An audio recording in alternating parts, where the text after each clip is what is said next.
une quinzaine, une vingtaine de minutes pour le débat. Vous allez ouvrir le bal, Céris Oued, expert comptable, membre du conseil de trésorerie.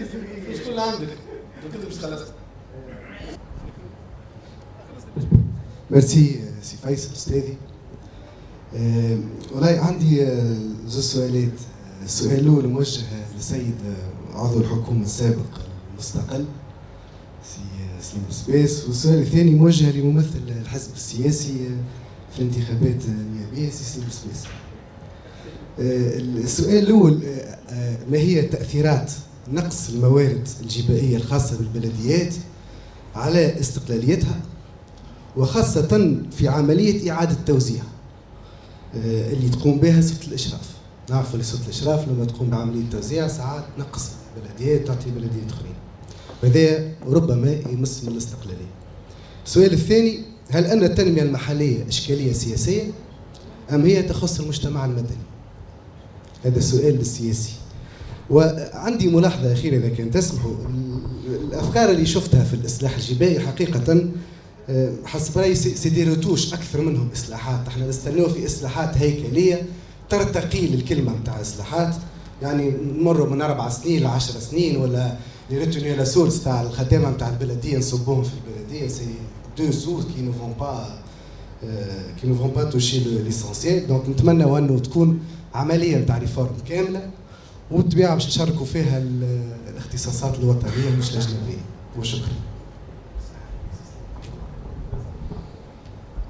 شكرا. بالنسبة للسؤال الأول، ما نعرفش أنا j'ai déjà présenté un tableau qui est l'évolution des structures de ressources, y compris les ressources fiscales.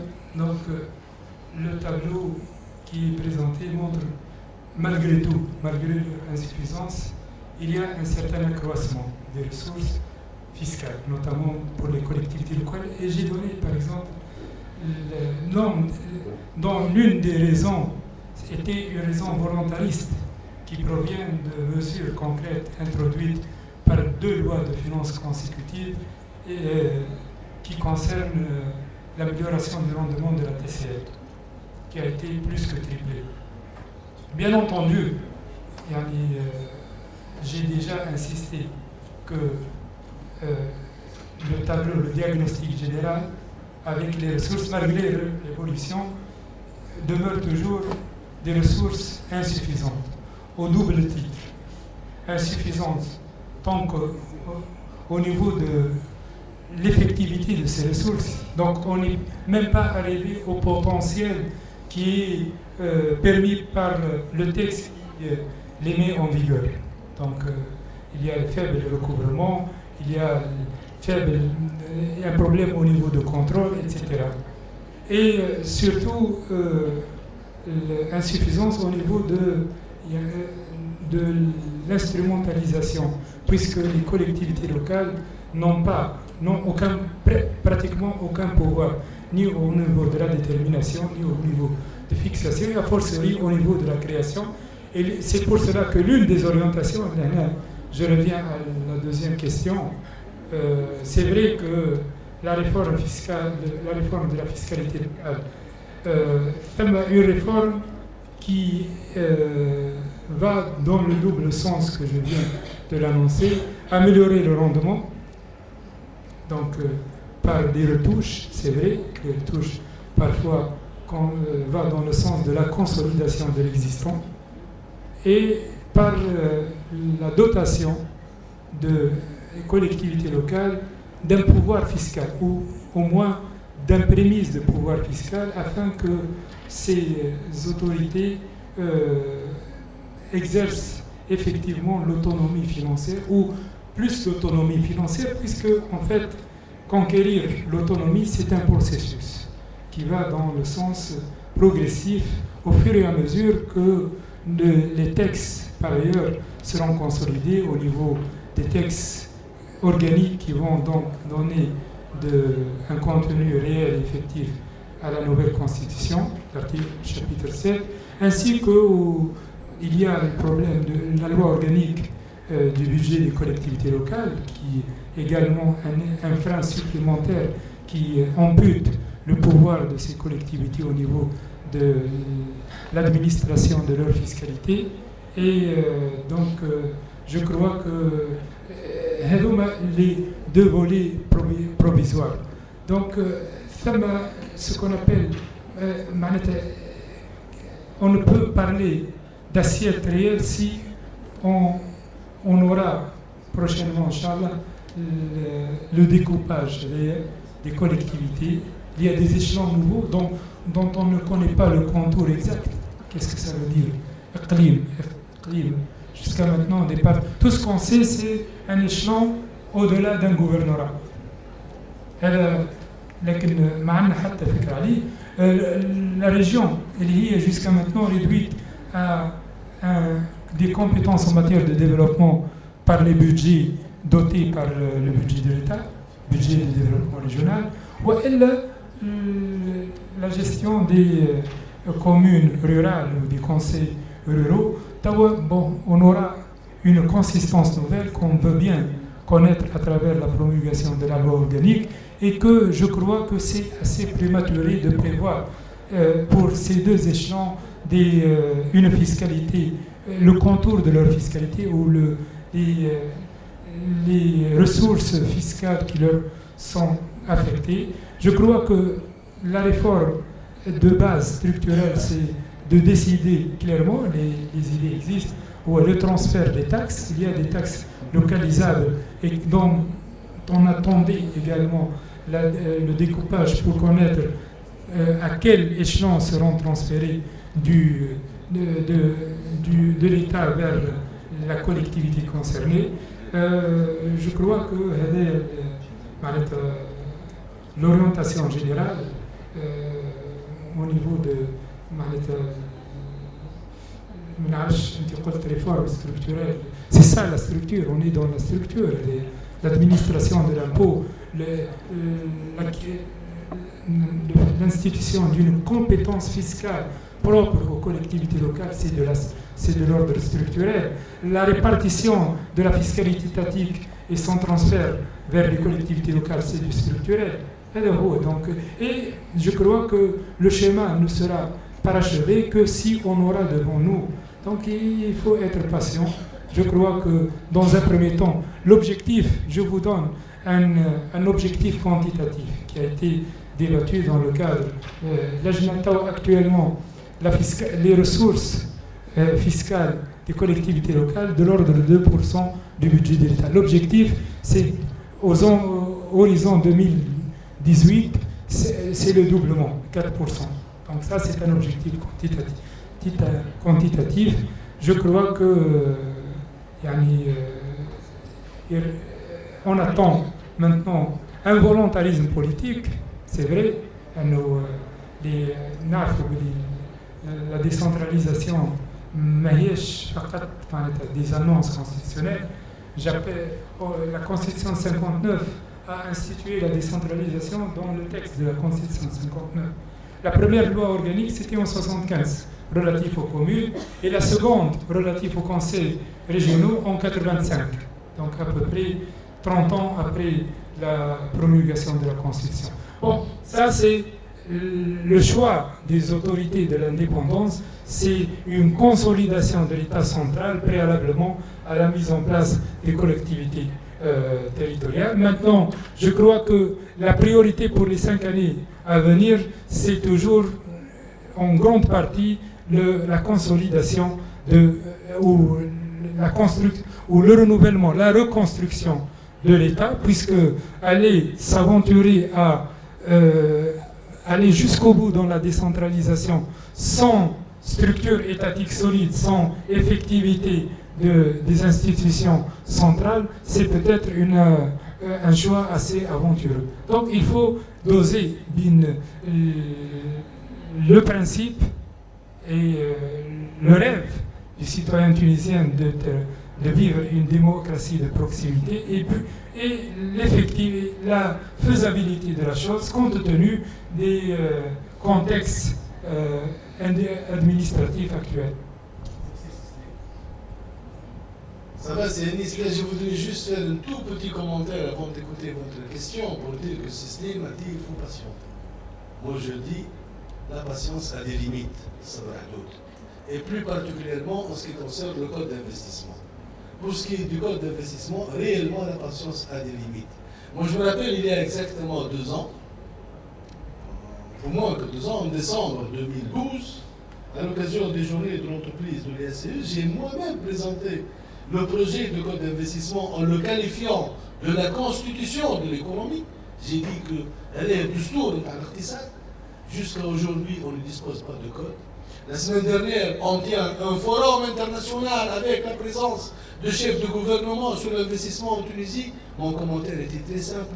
On va investir dans un pays qui n'a pas de code d'investissement ou quoi? Donc, le code d'investissement, c'est une priorité, c'est une urgence. C'est une urgence, c'est le texte le plus urgent avec le PPP, le texte régissant le partenariat public-privé. C'est le seul commentaire que j'ai voulu faire.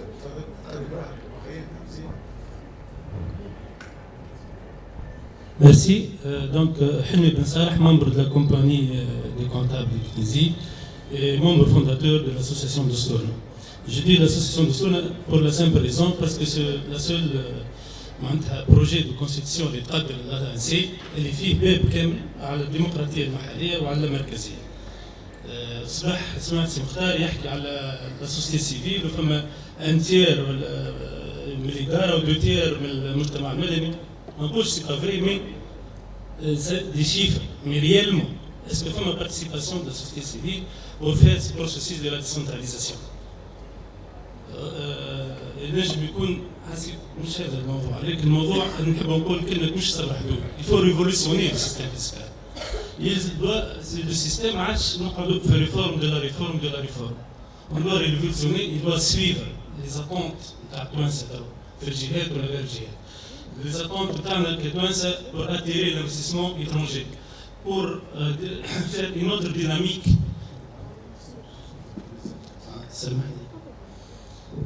Pour faire dynamiser l'investissement dans notre pays. Cyril a parlé de 2 techniques, transfert de ressources, mobilisation de ressources propres des régions. À mon avis, il y a un autre principe, le principe de la solidarité entre les régions. Parce que c'est pas les mêmes régions n'ont pas les mêmes ressources qui m'a fait ça, le genou, le sud ou le nord. Donc ça, c'est un principe qu'on doit prendre en considération, il est très important. Et comme ça, on peut faire des choses.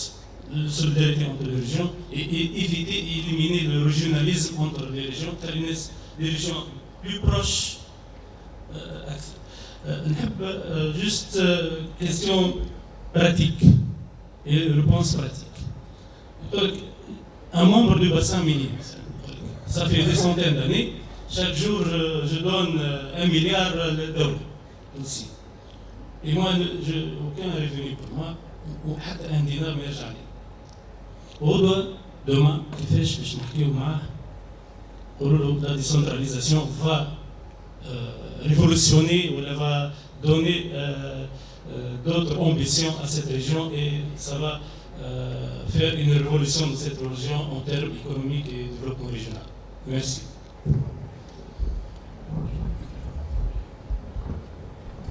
Je vais vous répondre directement par l'article 135 de la nouvelle Constitution, qui répond à votre question parfaitement, qui dit dans son dernier paragraphe, les ressources qui proviennent de l'exploitation des ressources naturelles peuvent être allouées à l'amélioration du développement régional sur le plan national.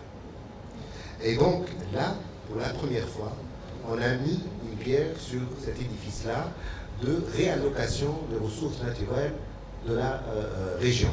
Il y a la possibilité, pour la première fois, et on va enfreindre un principe cher à notre loi organique du budget, qui est le principe de la non-affectation. On a un principe très rigoureux qui est la non-affectation. Tout va à l'État, après l'État dépense. Et là, c'est un article de la Constitution qui permet, qui a une supériorité sur les autres lois et qui permet d'enfreindre ce principe de non-affectation. Après, c'est les applications qui vont être faites.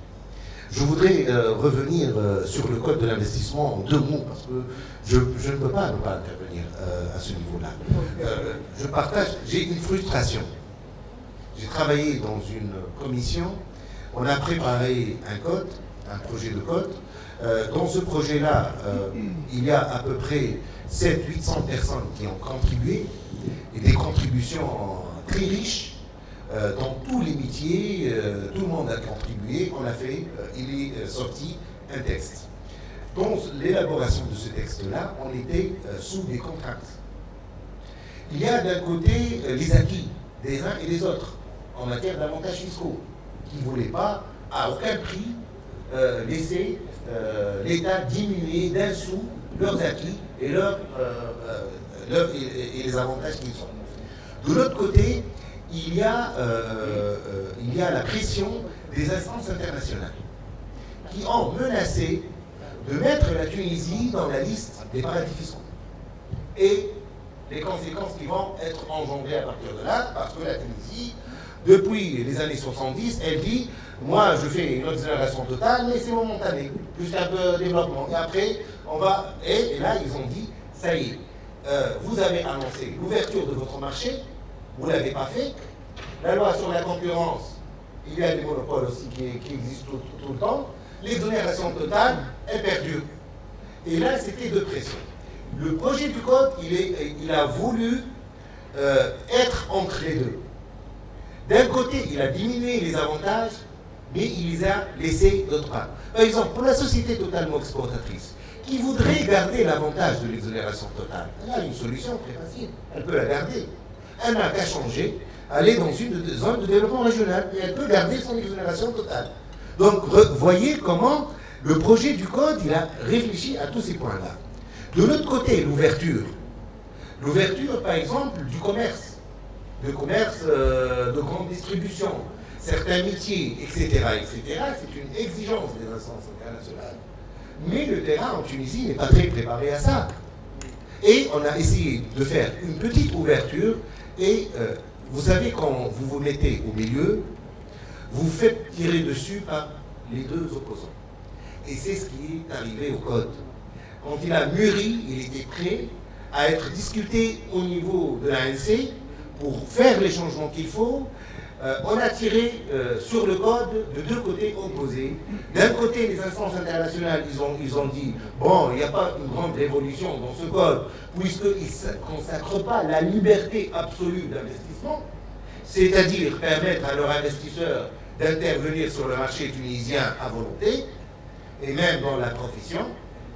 Et de l'autre côté, nos hommes d'affaires on dit on a des avantages, vous avez grignoté sur les avantages qu'on a, et le code, ce n'est plus un code incitatif. Et le gouvernement qui est venu, c'est un gouvernement de technocrates, il avait un objectif, rétablir la sécurité, arriver à des élections. Il a trouvé un projet qui était sujet à des discussions très vives entre ces deux côtés-là qui sont très solides. Il a retiré tout simplement, momentanément, ce projet de ses priorités, et actuellement, on dirait que le gouvernement est revenu sur le pas, et on nous a demandé de retravailler sur ce projet de code, revoir les remarques des uns et des autres, et nous allons nous pencher de nouveau avec une approche la plus participative possible, pour essayer encore une fois d'avoir un nouveau projet, mais ça ne sera pas toujours un projet qui plaît aux instances internationales ou bien au patronat de notre côté. On va voir qu'est-ce qui va se passer d'ici là. J'ai oublié de donner un chiffre tout à l'heure, je l'ai préparé, donc je vais le donner très rapidement, 14%. 14%, c'est les FDI, les investissements directs étrangers qui sont implantés dans les régions. Donc, dans les étrangers qui ont investi en Tunisie, les 3162 entreprises étrangères, le stock global, avec un investissement global de 18 440 millions de dinars, 14% sont allés au développement régional seulement. Merci, monsieur le directeur général de FIPA, parce que ça, c'est des statistiques qu'on peut les trouver. Là, c'est le site aussi. Vous avez un excellent site. C'est comme ça. S'il y a une autre question. Sinon, je voudrais rappeler, c'est mon président qui est venu me donner l'ordre pour vous rappeler la séance de demain, ou les séances de demain, qui vont commencer à 9h avec les 3 laboratoires, les 3 ateliers qui vont se tenir de manière concomitante, en parallèle. أو معناتها دي دون معناتها أو دي كريدي ماخذين دي باير دو فون دونك هذوما من ناحية أخرى ينجم المقاول أو المنشأ المؤسسة يتم تمويلها هي كيفاش تمول نفسها تمول الصفقة في حالة هذه بالنسبة نجم تمول عن طريق رهن نونتيسمون دو مارشي معلش فكرة ولا دونك كصاحب صفقة نهز الكونترا تاعي نمشي للبنك نقول له راهو العقد الصفقة هذه يكون هكا هو يعطيني معناتها مبلغ مالي على أساس تسهيل مالي باش نجم نبدا به الصفقة تاعي دونك هذا نشيرة أخرى تمويل الصفقة بحالة ديما نحكي على المقاول فما إمكانية التسبيق دونك التسبيقات هذه نجم تكون توصل حتى 20% بالنسبة للمؤسسات الصغرى وهذه من ضمن effectivement la décentralisation on incite des entreprises les petites entreprises à s'installer في الريجيون تاعها à se développer في الريجيون تاعها وتكون الريجيون تاعها دونك هذه توصل حتى 20% بالنسبة للمؤسسات الصغرى المؤسسات الصغرى والمتوسطة خاطر جاء الصفقة معناتها التكريت دو مارشي بوبليك قبل يلي اون كونفيزيون ما بين المؤسسات الصغرى والمتوسطة لا ديفينيسيون ماهيش بيدا هي قانون يدور 2005 ولا حاجة هكا الامر منظم الصفقات العموميه يقول راهو التمويل ماهوش الكريتير مش شيفر دافير اذا كان مقاوله وغيره دونك لاغريمون اذا كان مؤسسات دونك سي شيفر دافير اليوم لا اليوم عام التمييز فما كريتير واحد اللي هو شيفر دافير نتاع لونتربريز دونك براتيكمون هذا هو التمويل الصفقه كسوه من شركه المشتري العمومي كيفاش يمول صفقته او المقاول او صاحب الصفقه كيفاش يمول هو في حياته ماشي. Bon, pour la deuxième question, c'est-à-dire comment rééquilibrer, en quelque sorte, éviter les distorsions, je vais me permettre, si vous permettez, d'avancer quelques éléments de réponse. Au fait, il est difficile d'équilibrer, il est difficile de mettre aujourd'hui toutes les communes sur le même niveau de développement de la mesure où, comme je l'ai déjà présenté tout à fait au début de l'introduction de cet exposé, j'ai dit que le rapport va de 1 à 15. Vous avez des municipalités, la municipalité de Sidi Bouchine ou celle de Carthage. Le revenu, le budget par habitant est de 644 dinars, alors que d'autres municipalités est de 42 dinars. Donc, mettre tout le monde sur le même pied d'égalité, ça relève de l'utopie, je dirais. Mais on essaie de réduire l'inégalité. Et réduire l'inégalité, ce n'est pas tirer vers le bas les municipalités qui se situent à un niveau relativement élevé. Bien au contraire, essayer de hisser, en quelque sorte, les municipalités non dotées de moyens, non nantis, à travers les solutions qui ont été présentées par Sislim ou Sifri, c'est-à-dire la fiscalité locale, c'est-à-dire une partie de la retenue des ressources, une partie des impôts d'État, c'est-à-dire de la TVA qui est transférée, peut-être un budget un peu plus important pour les municipalités qui ne sont pas nantis. Donc il faut essayer à travers cette réforme, la réforme de la fiscalité locale, qui doit cadrer avec la politique publique basée sur la décentralisation, d'améliorer un tout petit peu le niveau et particulièrement le budget, parce que tout est en rapport avec le budget. Et je conçois mal une municipalité dont le budget par habitant est à 100 dinars. C'est inadmissible. C'est inadmissible. Or, nous avons presque 25%. J'ai étudié l'échantillon de 241, c'est presque la totalité. Il y a plus que 25% dont le budget par habitant est inférieur.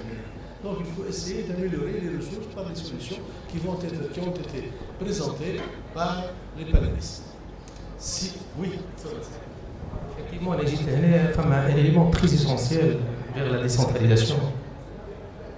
حبيت نقول كو اليوم البلديه ما عادش مطالبه باش تمشي الولايه باش تقدم الصفقه تاعها.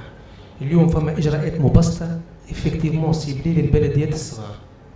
معناتها فما لجان شراءات، معناتها كل بلديه عندها لجنه شراءات نتاعها غير مطالبه باش يجيها المراقب الدوله ومراقب المصاريف العموميه تخدم وحدها.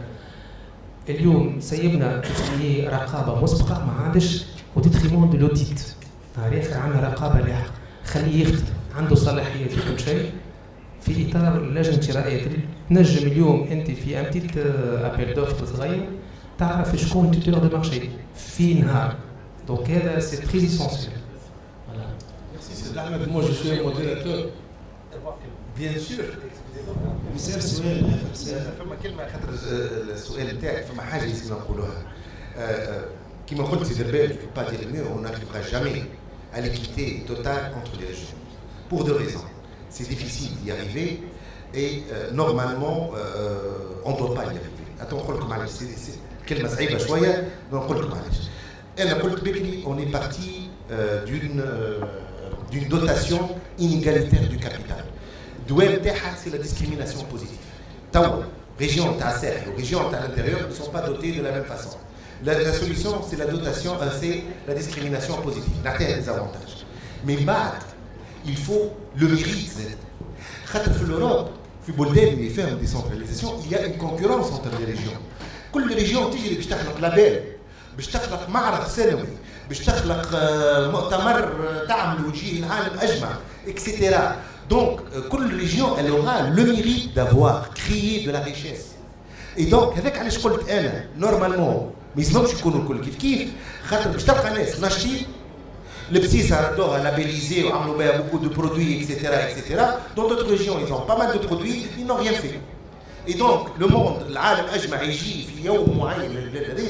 Donc, on va assister dans quelques années à une concurrence entre les régions. Il faut qu'on batte les investisseurs. La FIPA, comme l'entreprise que maintenant je dirige actuellement, dans tous les pays développés, il y a des FIPA régionales qui s'entretuent pour attirer les investissements. On doit avoir des trucs comme ça. Et donc la région doit bouger. مش تقول اعطيني des avantages وكذا ونحبوا l'équité. Elle doit bouger pour que elle هو رئيس البلديه ولا الوالي ولا المسؤول عنه يمشي لفرنسا ويجيب الانفستيسيون ويقنعهم باش يعملوا انفستيسيون. Je suis modérateur discipliné et obéissant aux ordres de mes patrons qui m'ont désigné. Donc je voudrais vous remercier pour votre attention. Je remercie également les animateurs, les panélistes et je vous dis à demain. Merci.